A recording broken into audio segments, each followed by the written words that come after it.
이때로부터 예수 그리스도께서 자기가 예루살렘에 올라가 장로들과 대제사장들과 서기관들에게 많은 고난을 받고 죽임을 당하고 제3일에 살아나야 할 것을 제자들에게 비로소 나타내시니 베드로가 예수를 붙들고 항변하여 이르되 주여, 그리 마옵소서.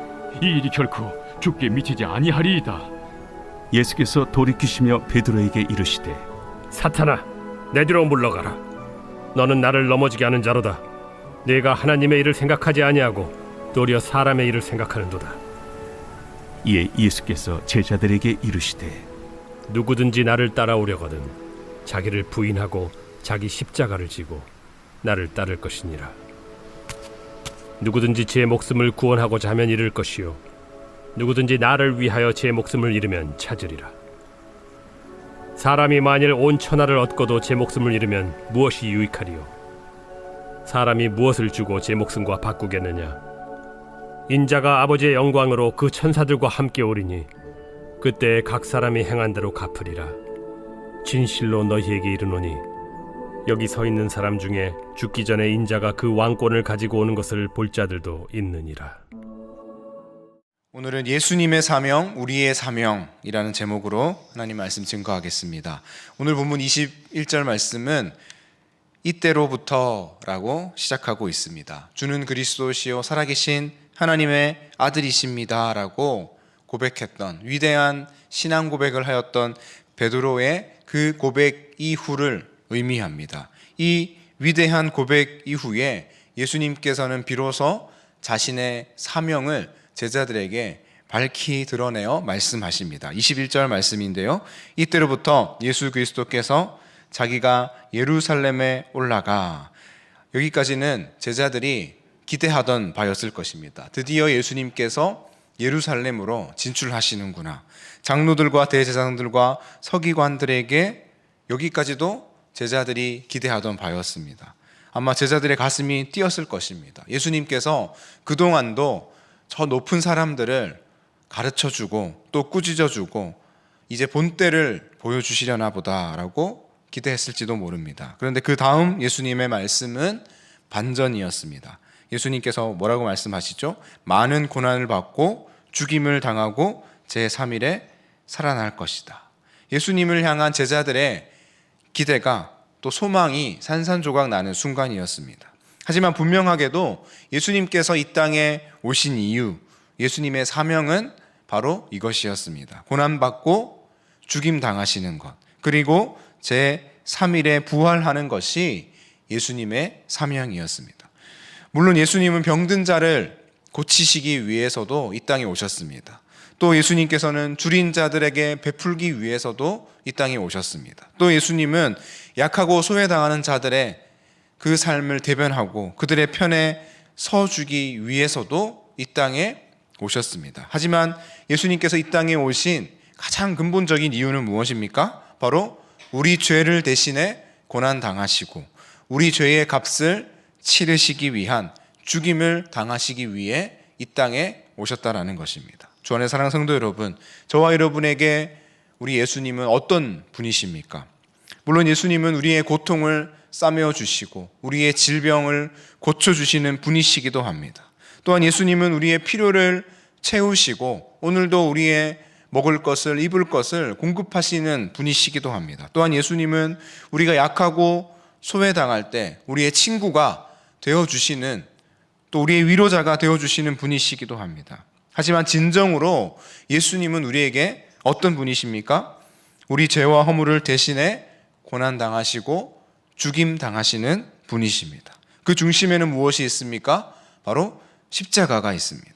예수님의 십자가의 고난과 죽음을 통해 그 십자가가 다리가 되었습니다. 누구와 누구를 잇는 다리가 되었습니까? 바로 우리와 하나님 사이를 잇는 다리가 되었습니다. 예수 그리스도의 십자가 고난과 죽음으로 말미암아 죄로 멀어졌던 하나님과 우리 사이가 다리가 놓아졌고 하나님과 원수되었던 우리가 하나님과 화목하게 되는 그 일을 이루시기 위해, 이 사명을 이루시기 위해 예수님께서 이 땅에 오신 것입니다. 처음에는 예수님의 사명을 이해하지 못했던 베드로가 오늘 말씀 22절 말씀을 보시면 예수님께 항변하고 있습니다. 22절인데요. 베드로가 예수를 붙들고 항변하여 이르되 주여 그리 마옵소서 이 일이 결코 주께 미치지 아니하리이다. 이 베드로의 항변은 마치 우리의 항변을 보는 듯합니다. 우리 삶에 하나님이 내가 기대했던 하나님이 아니실 때 우리도 이렇게 항변할 때가 있습니다. 우리 삶에 고난이 찾아오고 우리 삶에 기대하지 않았던 일들이 일어날 때, 또 우리의 당장의 삶의 필요가 채워지지 않고 결핍이 우리 가운데 찾아올 때 우리도 항변합니다. 하지만 예수님은 우리 삶에 고난을 해소하시거나 우리 삶의 당장의 필요를 위해 이 땅에 오신 분이 아니라는 것입니다. 우리 인생의 모든 문제들, 그 근원에 있는, 그 뿌리에 있는 문제인 바로 죄의 문제를 해결하시기 위해 원수되었던 하나님과 우리 사이를 십자가라는 다리로 잇고 화목하게 하시기 위해 이 땅에 오셨다라는 것입니다. 그래서 예수님은 베드로에게 말씀하십니다. 23절 말씀입니다. 예수께서 돌이키시며 베드로에게 이르시되 사탄아 내 뒤로 물러가라. 너는 나를 넘어지게 하는 자로다. 내가 하나님의 일을 생각하지 아니하고 도리어 사람의 일을 생각하는도다 하시고. 주 안에 사랑하는 성도 여러분, 오늘 우리에게도 예수님은 동일하게 말씀하십니다. 사람의 일을 생각하지 말며 하나님의 일을 생각하라. 무슨 뜻입니까? 예수님께서 이 땅에 오신 사명, 그 사명의 중심에 있는 십자가의 고난과 죽음, 그리고 부활의 사명을 기억하라. 오늘 우리에게 말씀하고 계십니다. 오늘 하루도 사람의 일을 우리 가운데 생각하기보다 하나님의 일을 생각하시는 저와 여러분의 삶이 될 수 있기를 간절히 소망합니다.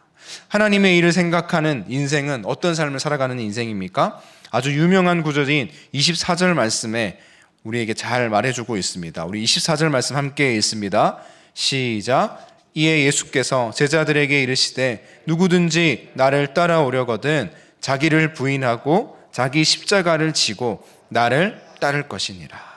예수님을 따르는 인생이 어떠한 인생인가? 예수님은 세 가지를 명령하고 계십니다. 먼저 자기를 부인하라고 하십니다. 자기를 부인하라는 것은 이전에 가졌던 우리의 의지와 뜻을 부정하는 것입니다.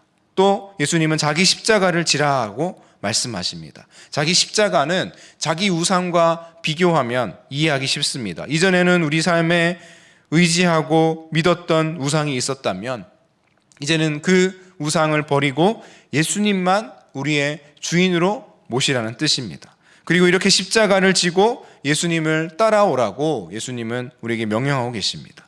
이것이 하나님의 일을 생각하는 사람의 인생이며 예수 그리스도의 제자의 삶입니다. 이러한 인생을 살아갈 때 주어지는 보상이 무엇입니까? 25절, 26절 말씀을 보면 우리는 목숨을 다시 찾게 될 것이다 라고 예수님이 말씀하고 계시죠.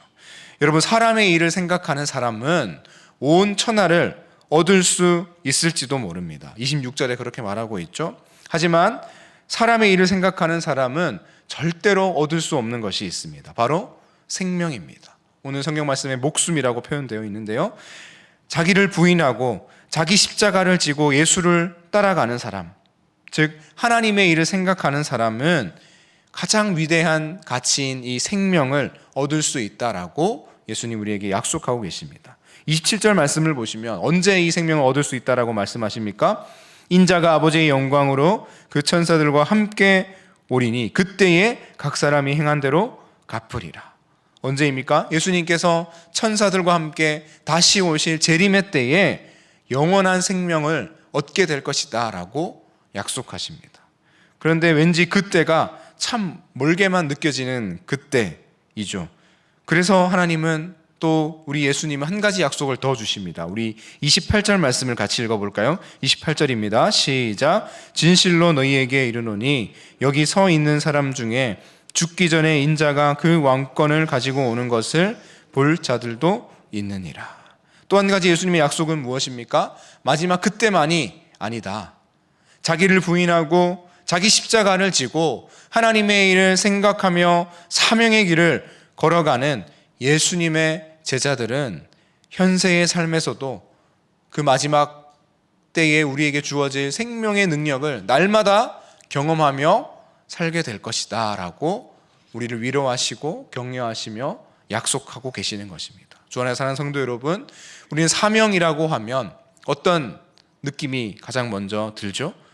뭔가 비장하고 뭔가 묵직하고 뭔가 부담스럽고 뭔가 마음을 단단히 먹어야 할 것 같은 느낌이 우리에게 먼저 듭니다. 물론 그렇습니다. 자기를 부인하고 자기 십자가를 지고 나를 따르라는 예수님의 명령을 결코 우리가 만만한 것으로 여길 수는 없습니다.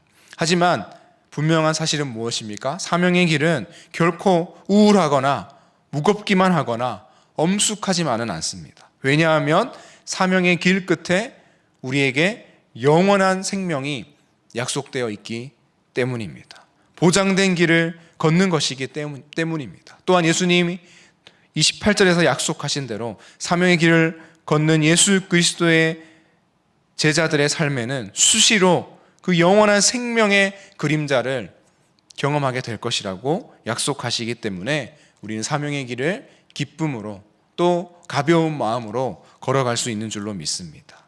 인간의 몸을 입고 이 땅에 오신 예수님께서 바로 이러한 사명의 삶을, 그 사명의 본보기의 삶을 직접 사셨습니다. 예수님께서 자기를 부인하며 살아가셨습니다. 또 예수님께서 직접 자기 십자가를 지고 이 땅에서 우리 가운데 인생을 보여주셨습니다. 그리고 오늘 우리에게 이 사명의 길을 함께 걸어가자라고 말씀으로 우리에게 손을 내미시고 계시는 것입니다. 오늘 하루도 이 약속의 말씀 붙들고 주어진 사명의 길을 묵묵히 기쁨으로 나아가시는 저와 여러분 될 수 있기를 예수 그리스도의 이름으로 축원합니다.